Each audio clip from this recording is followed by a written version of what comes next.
I found out my girlfriend was still working at her bar on a Thursday afternoon in a taxi. The driver said something about the Japanese man who comes every week. I didn't understand what he meant at first. Then my stomach dropped. My name is Oliver Patterson. I'm 70 years old, Canadian, and I taught high school mathematics for 37 years before retiring to Pattaya. People back home thought I was crazy. Moving to Thailand at 68? Living in Pattaya, of all places?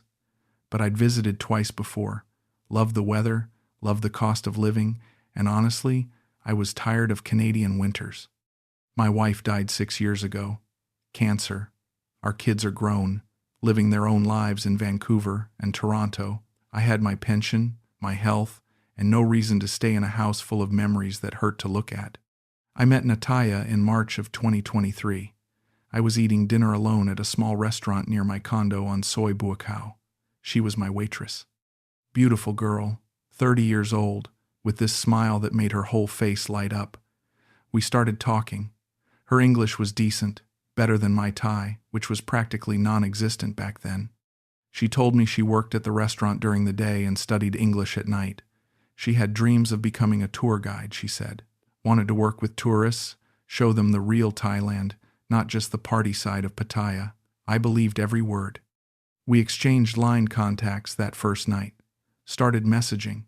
She was funny, sweet, asked about my day, sent me photos of food she cooked, pictures of her cat, normal stuff. After 2 weeks of chatting, I asked her to dinner. Somewhere nicer than her restaurant. She said yes. We went to a seafood place along the beach. The sunset was orange and pink that evening. She wore a yellow dress. I remember thinking she looked like sunshine. On our third date, she told me the truth, or what I thought was the truth. She said she didn't just work at the restaurant, she also worked at a bar, a go-go bar on Walking Street. She cried when she told me, said she was ashamed but needed the money for her family. Her mother was sick, she said, diabetes, needed medication, needed care. Her father had passed away years ago. She had a younger brother still in school. The restaurant job didn't pay enough. The bar did. I appreciated her honesty. That's what I told myself. Here was this young woman, vulnerable enough to tell me something she was clearly ashamed of, trusting me with her truth. I didn't judge her. I told her I understood. Economic circumstances, family obligations, I got it. I wasn't some moralistic prig who'd condemn a woman for doing what she needed to survive. I was educated, worldly, progressive, not like those other old farangs in Pattaya who looked down on bar girls while sleeping with them.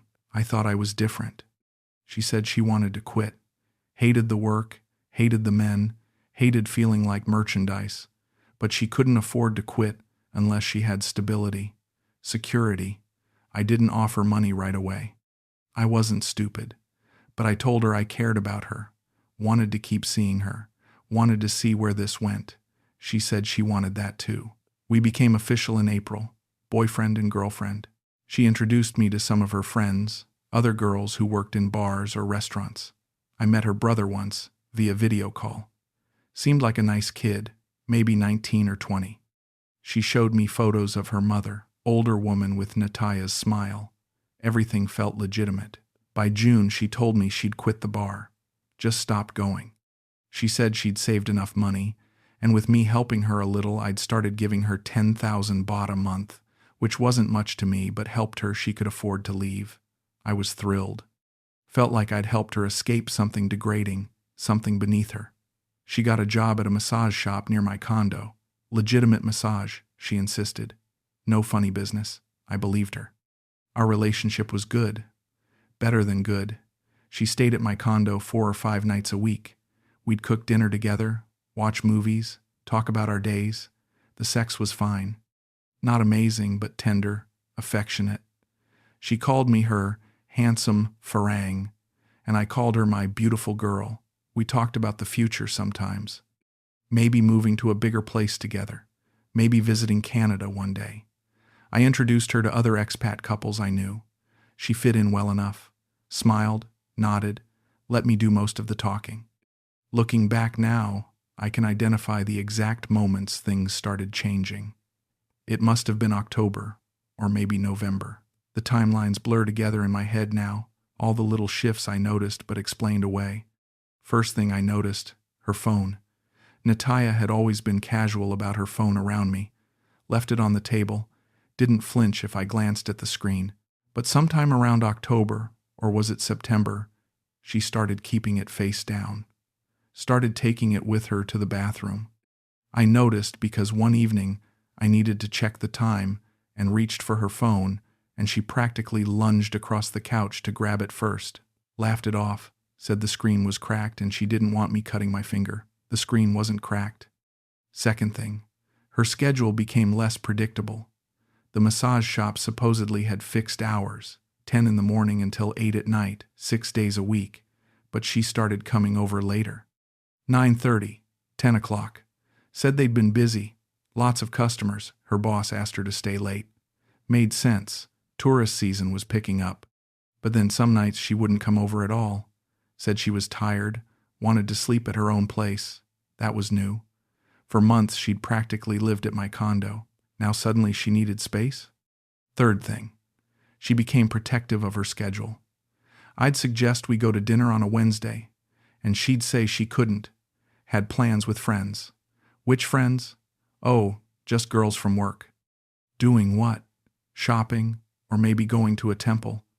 She'd get vague, slightly irritated if I pressed. I told myself I was being controlling. She was 30 years old, entitled to her own social life. I didn't own her. Fourth thing, the way she looked at her phone when we were together. I'd be talking and notice her attention drift, her eyes flicking to the screen even when there was no notification. Like she was waiting for something, someone. When I asked if everything was okay, she'd smile, say yes, sorry, just tired. I accepted that explanation every single time. Fifth thing, she stopped initiating sex. Used to be she'd touch me, kiss my neck, guide my hand to her body. But by November or December, I honestly can't remember. I was always the one initiating, and increasingly, she'd say she wasn't in the mood. Headache, stomach ache, too tired, too full from dinner, normal reasons, believable reasons, except they started happening 3 times a week, then 4, then 5. Sixth thing, new clothes. She'd always dressed nicely, but suddenly she had new dresses I hadn't seen before, new shoes, expensive-looking jewelry. I asked where she got them and she'd say she bought them with her salary, or a friend gave them to her, or she'd had them for ages and just never wore them. I wanted to believe her, so I did. Seventh thing, she started going to visit her mother more frequently. Once a month became, twice a month became every weekend. She'd leave Friday afternoon, come back Sunday evening or Monday morning, said her mother's health was getting worse, needed help around the house. I offered to come with her once. She said no. Her family wouldn't be comfortable with a farang there yet. Cultural thing. Maybe later. I understood. I was being respectful, progressive, patient. Eighth thing. Her phone started ringing late at night. Not constantly, but enough that I noticed. 11 p.m., midnight, once at 2 in the morning. She'd always step into the bathroom to answer, come back and say it was her brother or her mother or a friend with some crisis. I didn't question it. Why would I? Ninth thing. I started seeing less of her money going toward her family. She told me her mother needed expensive medication. Her brother needed school fees. But when I asked how her mother was doing, Nattaya would say she was better, much better. The medication was working. So why did she still need to visit every weekend if her mother was improving? I didn't push. I didn't want to seem like I was monitoring her. 10th thing, the smell. Once, maybe in December or January, I don't know, she came over and I caught a scent on her that wasn't her usual perfume. Something heavier, masculine, cologne. I asked if she'd been around any male friends and she looked at me like I'd slapped her. Said I was being jealous and paranoid. One of her coworkers was a gay man who wore cologne. She'd given him a hug goodbye. Was that a crime? I apologized, felt ashamed for even asking. By January of 2024, I was noticing everything. The way she'd smile at her phone and then hide the screen when I walked past. The way she'd say she was at the massage shop, but when I called the shop looking for her, they'd say she'd left early. The way she'd tell me she was too tired to come over, but then I'd see her active online at 2 in the morning.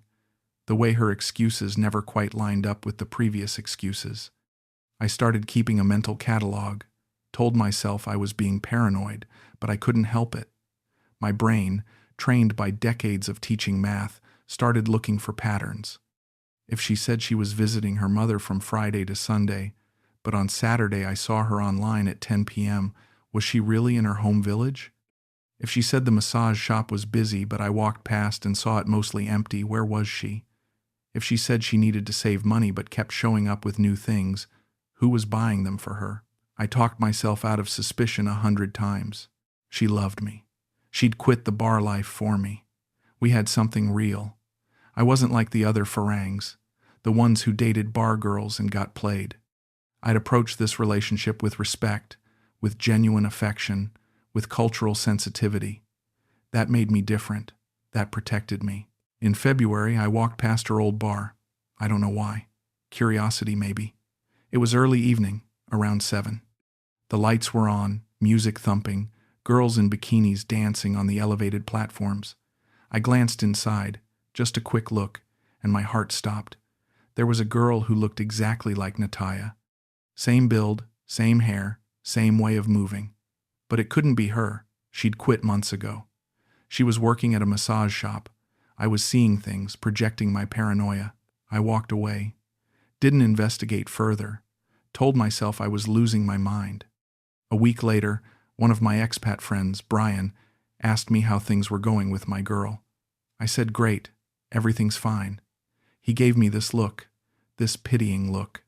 Said he'd seen her around Walking Street recently. Thought it was her but wasn't sure. Asked if she still worked there. I said no, she quit, must have been someone else. He didn't argue, just said okay and changed the subject. But I saw the doubt in his eyes. I started having trouble sleeping.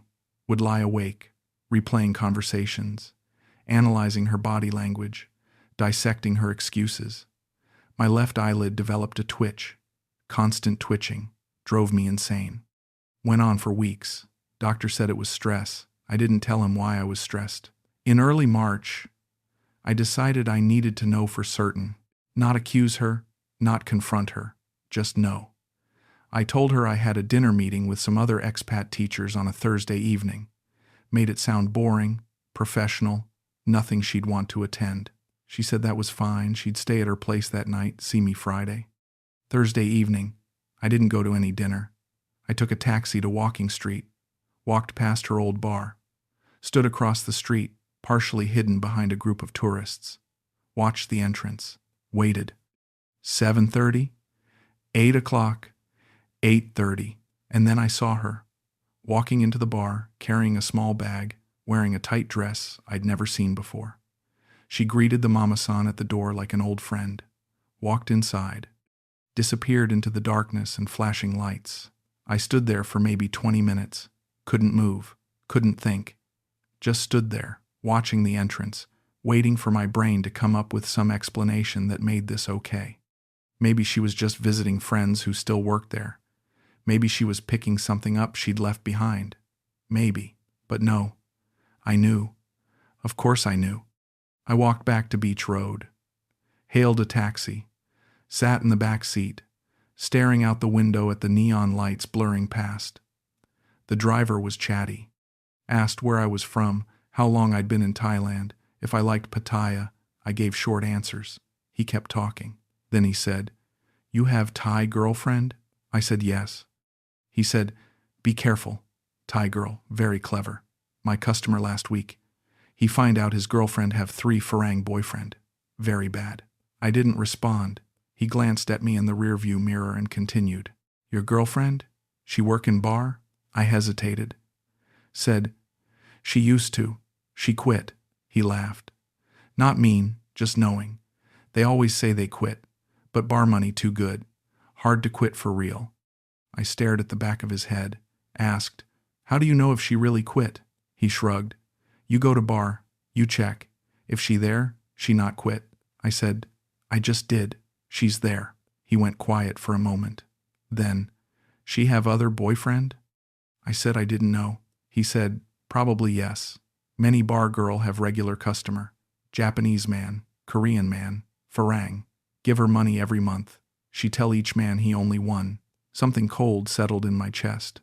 I asked, Japanese men? Oh yes. Japanese man very popular for Thai girl. Polite. Give good money. Come to Thailand often for business. Your girlfriend maybe have Japanese boyfriend. I felt like I was underwater. Everything muffled and distant. I asked, how would I know? Check her phone. Check line message. Or ask her friend. Thai girlfriend always know. The rest of the taxi ride was silent.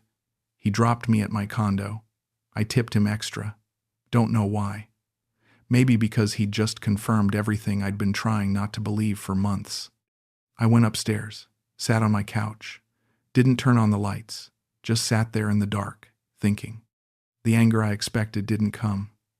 Neither did the sadness. What I felt was something stranger, calm, icy, detached calm, like my emotions had shut off entirely, and all that remained was logic. A mathematical problem to solve. Problem. Girlfriend is lying about quitting bar job. Girlfriend is likely still working. Girlfriend may have other boyfriends. Solution. Gather evidence. Confirm. Exit. I didn't cry. Didn't throw anything. Didn't call her and scream. Just sat there, making a plan. Friday morning, Nattaya came over around 10. Cheerful, affectionate, asked how my dinner was. I said it was fine, boring. She kissed my cheek, started making coffee. I watched her move around my kitchen like she'd done 100 times before, and felt nothing. No warmth, no affection, no anger. Just this flat, analytical detachment. She asked what I wanted to do that day. I said I didn't feel well, thought I might be coming down with something. She felt my forehead, said I didn't have a fever. I said maybe just a stomach bug. She offered to take care of me. I said no, I'd probably just sleep, didn't want to get her sick. She should go home, I'd call her later. She seemed relieved. Kissed me goodbye, grabbed her bag, left within 15 minutes. As soon as she was gone, I opened my laptop, started searching, found her bar's Facebook page, scrolled through photos. There she was, posted 3 days ago. In the same dress I'd seen her wearing Thursday night. Tagged in the bar's album. Our beautiful girls waiting for you. Comments underneath from men. Nattaya so sexy. When you working tonight, baby? I visit you next week. I kept scrolling. Found photos from the past 6 months. Her dancing. Her sitting with different men. Her smiling at the camera in outfits I'd never seen. Every single week. Sometimes multiple times per week. She'd never quit. Not in June. Not ever. I closed the laptop. Made another plan. I called Brian, my expat friend, asked if he'd be willing to answer some questions honestly, even if the answers hurt. He said yes. I asked if he'd seen Nattaya at Walking Street recently. He paused, then said yes, multiple times over the past few months. I asked if she was working or just visiting. He said working, definitely working. Saw her with customers, sitting in their laps, the whole routine. I thanked him. He asked if I was okay. I said I was fine. I wasn't fine. But I also wasn't falling apart. That would come later, maybe. Right now, I was just calculating next steps. Saturday, Nattaya texted saying she was going to visit her mother, would be back Monday. I said okay, hope her mother feels better. She sent me a heart emoji. I took another taxi to Walking Street. Different driver this time. Walked past her bar, saw her inside, sitting with a middle-aged Asian man. Japanese, maybe. Korean. Couldn't tell from the distance. She was laughing, touching his arm, leaning into him the way she used to lean into me. I watched for maybe 5 minutes. Then I left. Sunday, I started organizing my finances, checked how much money I'd given her over 19 months. Direct payments, rent I'd covered when she claimed she couldn't afford her own place, phone bills, gifts, dinners, came to around 450,000 baht. Not a fortune, but not nothing either. Money I'd given freely, thinking I was helping someone I loved. Money that had probably been supplementing income from the bar and from however many other men she was seeing. I didn't feel angry about the money. Felt stupid, but not angry. Monday, she texted saying she was back from her mother's, wanted to see me. I said I was still feeling sick, needed another day. She said, okay, feel better, sent another heart emoji. Tuesday, I called her, said we needed to talk. Could she come over? She said yes, of course. Was I okay? I said I'd explain when she got here. She arrived 30 minutes later, concerned, affectionate, asking what was wrong. I let her sit down, offered her water. She declined. Asked again what this was about. I said, I know you're still working at the bar. Her face didn't change immediately. Took maybe 3 seconds for the mask to crack. Then, what? I said, I saw you, Thursday night, walking in. I've seen the Facebook photos. Brian's seen you there. You never quit. She started shaking her head. No, I quit long time ago. Maybe you see someone look like me.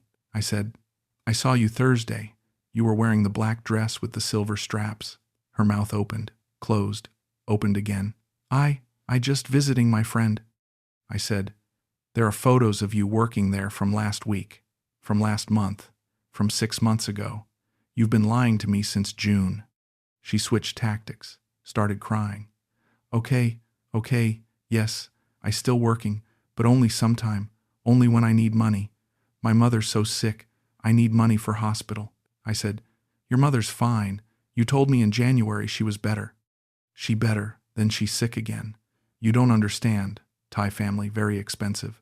I said, who's the Japanese man? She stopped crying, stared at me. I said, the one you were sitting with Saturday night? Who is he? Her face hardened. The tears stopped like a faucet turning off. You follow me? I said, who is he? She stood up. You don't trust me. You follow me. You spy on me. I said, is he your boyfriend? She went quiet. Then, quietly, almost gently, he, customer. I said, does he give you money? All customer, give money. That the job. I said, does he think he's your boyfriend? She looked away, didn't answer. I said, how many men do you have? She turned back to me, and her expression was something I'd never seen before. Cold, calculating. She said, why you think you so special, you old man? You give me 10,000 baht every month like that, some big money. He give me 50,000 every month, for 2 years. You think I quit my life for you? There it was, the truth, clean and brutal. I nodded, said, okay, I want you to leave. She laughed, actually laughed. This your condo. I leave whenever I want. I said, I want my key back. She dug in her purse, threw the key on the coffee table. It made a small clinking sound. She said, you think you different from other Farang. You think because you nice, because you respectful. I love you. I never love you. You just easy money. Old man, lonely, desperate, easy. I said, okay. She waited, maybe expecting me to yell or cry or beg. I just sat there, looking at her. She grabbed her bag, walked to the door, turned back and said, you want know the truth? I have 3 boyfriend. Japanese man, Australian man, and you, Australian man more handsome. Japanese man more rich. You just, there, convenient. That all? I said, okay, goodbye Nattaya. She left, slammed the door. I sat there for a long time after she left, maybe an hour, maybe more. Didn't cry, didn't feel much of anything. Just this vast, cold emptiness where my feelings for her used to be. The next few days were strange. I kept expecting to feel devastated. Instead, I just felt tired, exhausted. My body ached like I'd been beaten up, slept 12, 14 hours a day. Stopped going out, ordered food delivery, ignored calls from friends. A week after the confrontation, I forced myself to go outside, walked to a cafe I used to like, ordered coffee, sat there watching people, trying to remember what normal life felt like. I ran into Brian. He sat down, asked how I was doing. I told him what happened. He nodded, said he was sorry, but honestly he'd suspected for months. I asked why he didn't tell me. He said he'd tried to hint, but I'd been defensive. I acknowledged that was true. He said, "You're not the first and won't be the last. Happens all the time here." I said, "I know. I thought I was smarter than that." He said, "We all think that." 2 weeks later, I saw her. Walking street. Different bar this time. She was with a young Western guy, maybe 40. He had his arm around her. She was laughing at something he said. Saw me, made eye contact for a brief second, then looked away like I was a stranger. I didn't feel anything, just noted it and kept walking. A month after everything ended, I started thinking clearly again, started analyzing what had happened, where I'd gone wrong. The answer was obvious. I'd seen what I wanted to see, ignored what I didn't want to see. Classic confirmation bias. The signs had been there from the beginning. A 30-year-old bar girl willing to date a 70-year-old retired teacher with a modest pension? The math didn't add up. Never had. I'd just chosen not to do the math. When she told me she worked in a bar, I should have understood that world better. Should have understood that quitting isn't simple, that the money is addictive, that having multiple sponsors is standard practice. But I'd romanticized it. Thought my respect and kindness made me special. Made our relationship special. I wasn't special. I was a pension check. One of 3. The taxi driver had been right. I should have checked, should have verified, should have trusted my gut when things stopped making sense. But I didn't want to be that guy. The controlling, suspicious, paranoid Farang. So I let her lie to me for 19 months. Looking back now, I can identify the exact moment I should have known for certain. It was when she got angry at me for asking about the cologne smell. Defensive anger, when caught, is confession. I'd seen it 1,000 times with students who cheated on exams. The innocent ones explain. The guilty ones attack. But I didn't want to believe I was being played, so I apologized to her for catching her. Here's what I learned, for whatever it's worth to anyone reading this. First, if she's still working at the bar, she's still living the bar life. You can't save her from something she hasn't actually left. Second, if her phone behavior changes, password protection, face-down placement, bathroom privacy, she's hiding someone. Maybe multiple someones. Third, if her schedule becomes unpredictable and her explanations vague, she's dividing her time between multiple men. You're not the priority. You're the schedule filler. Fourth, if she gets defensive when asked simple questions, she's lying.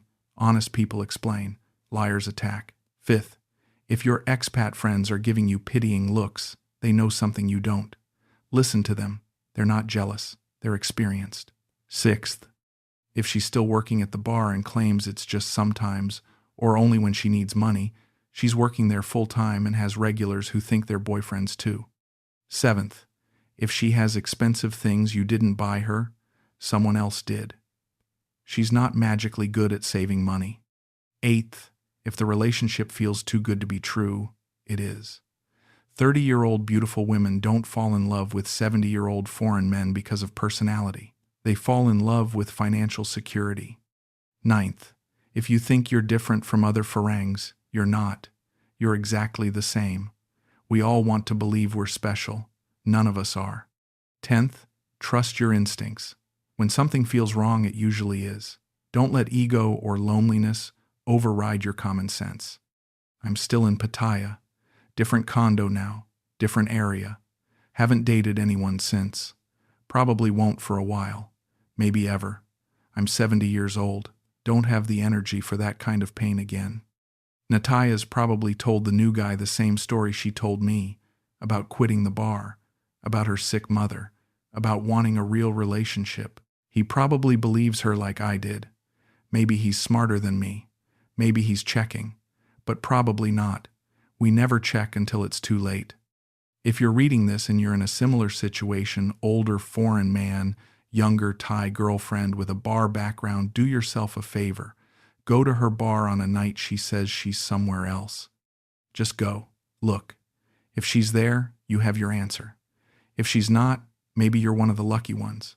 But if she is, don't make my mistake. Don't confront her hoping for an explanation that makes it okay. There isn't one. Just leave. Cut contact. Block her number. Move on. Don't let her gaslight you into thinking you're paranoid or controlling. You're not. You're just finally seeing what was always there. I gave Nattaya 19 months of my life, and close to 500,000 baht. She gave me lies and a story I'm too embarrassed to tell most people. That's the transaction. That's the reality. I thought I was educated enough, worldly enough, emotionally intelligent enough to avoid the typical expat mistakes. Turns out, intelligence doesn't protect you from loneliness, and loneliness makes you stupid. The Japanese businessman probably thinks he's special too. So does the Australian. We all do. That's what makes us perfect marks. I don't hate her. That's the strange part. I just feel nothing. She was working. I was a customer who wanted to pretend I wasn't. She did her job well. I paid for the fantasy. When the fantasy ended, so did we. That's all there is to it.